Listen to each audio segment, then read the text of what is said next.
What's up, guys? On today's video I'm going to show you how to install and pack the roller bearings on a 1978 two-wheel drive K5 Blazer. If you haven't subscribed, click the box in the bottom right hand corner and turn on your notifications so you never miss a video.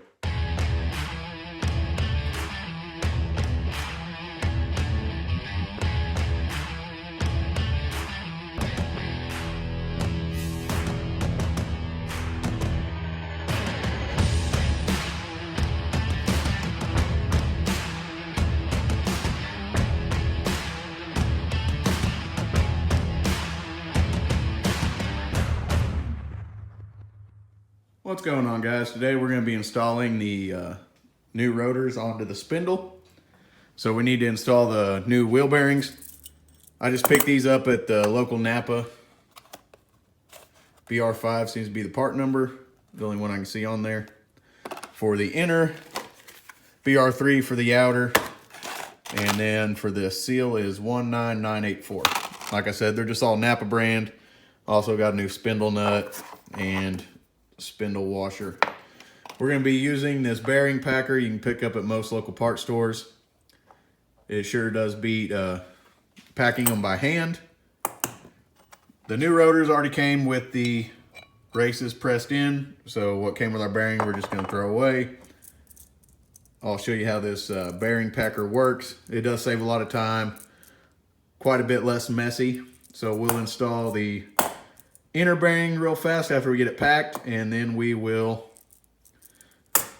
press our seal in. So basically you're just going to remove this. You are going to drop your bearing in. I'll try to all do this all one-handed. Slide this back over, and then you're just going to press down.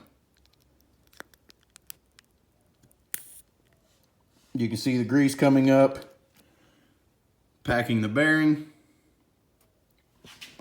which, let me try to set the tripod up so I can finish this out by hand, make it look a little nicer. There you go. So you can spin that, get a little extra oomph on it.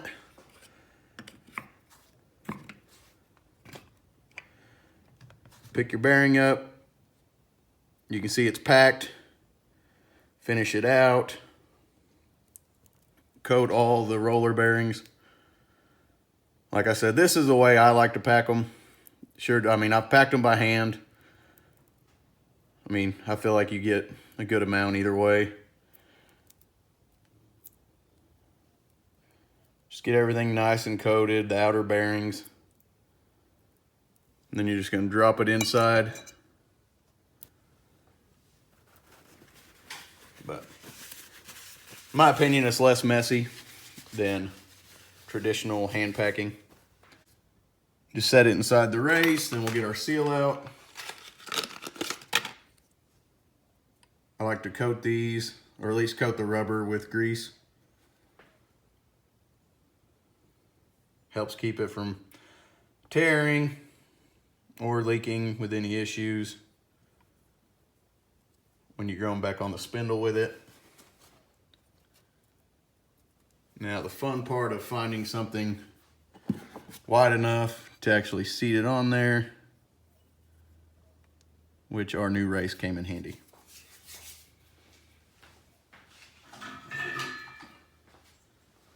So basically I'm just gonna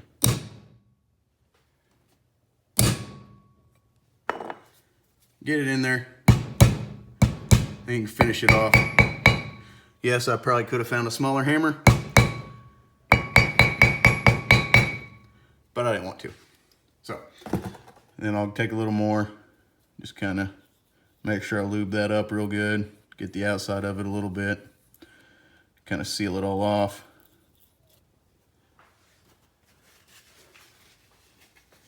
Now the inner bearings, pretty easy to pack as well. Same process. So we just gotta get all the parts out the way, flip our rotor over. It's got the race already in it as well. Drop our little bearing down onto the packer.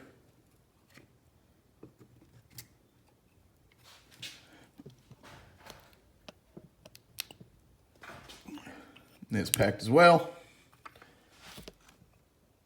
You can see all the grease coming out in between the bearings. I'll just pull it out, get the sides of it, and we're ready to go back in with it. Now, how I like to do mine is I like to get a little bit of grease, lube up the spindle,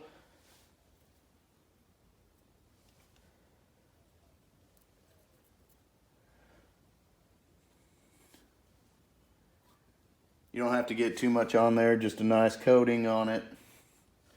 So that way it slides on a little easier. Take your rotor and gently slide it on so you don't mess up that rear seal. It should basically seat by hand. Then you'll just take your outer bearing. Make sure you get all the roller bearings covered with grease.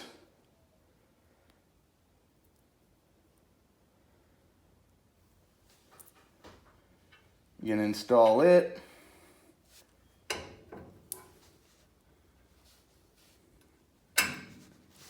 Get it in there. You're going to take your spindle washer, find your groove, install it. Then your spindle nut.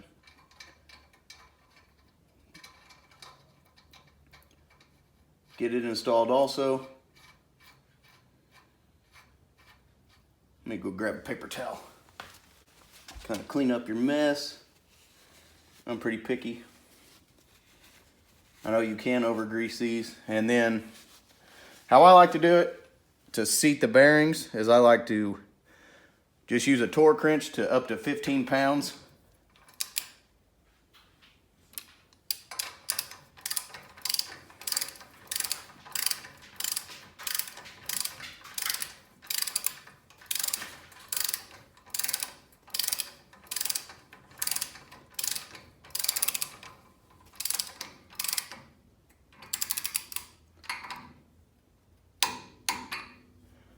So we got it torqued to 15 pounds to seat the bearings onto the spindle. Then we are just going to back it off, go on finger tight till we can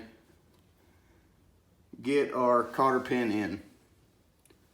So we'll go finger tight till we can get the cotter pin in and our wheel bearings are installed.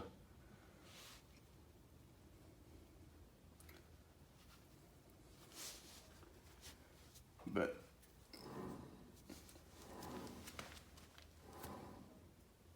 not a whole lot of play in them, if any. That's how I like to do my wheel bearings. Never had any issues out of them doing them that way.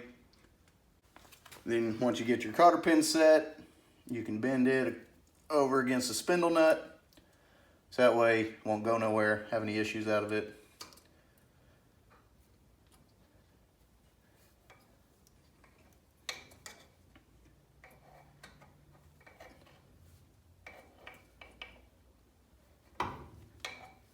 But that's the way I like to do my wheel bearings. Never had issues before, like I said. Even bought a new dust cap, make it look brand, or since we didn't want to use old rusty ones on our brand new rotors.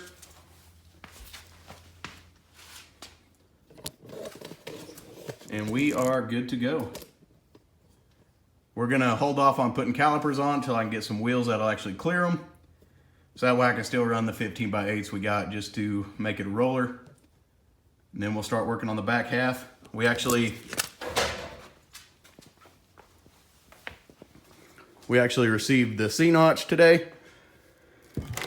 It was pretty beat up in shipping as far as the packaging was. I didn't notice a whole lot on the actual C-notch being beat up, which we're gonna have to grind it down to weld it in anyways to get the powder coat off. So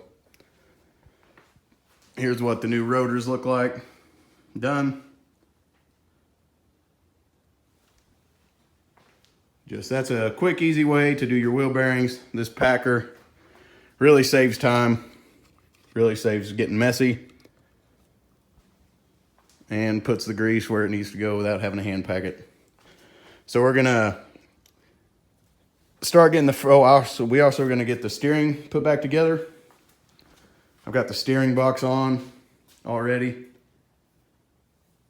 With my discount through where I work, it was only like 130 bucks for that, a brand new or a reman steering box with a lifetime warranty versus stealing it off the other truck. And we have new parts. So we'll start on the back half once we get this back to a roller. Still got to install the inner and outer Pitman, idler, and center link.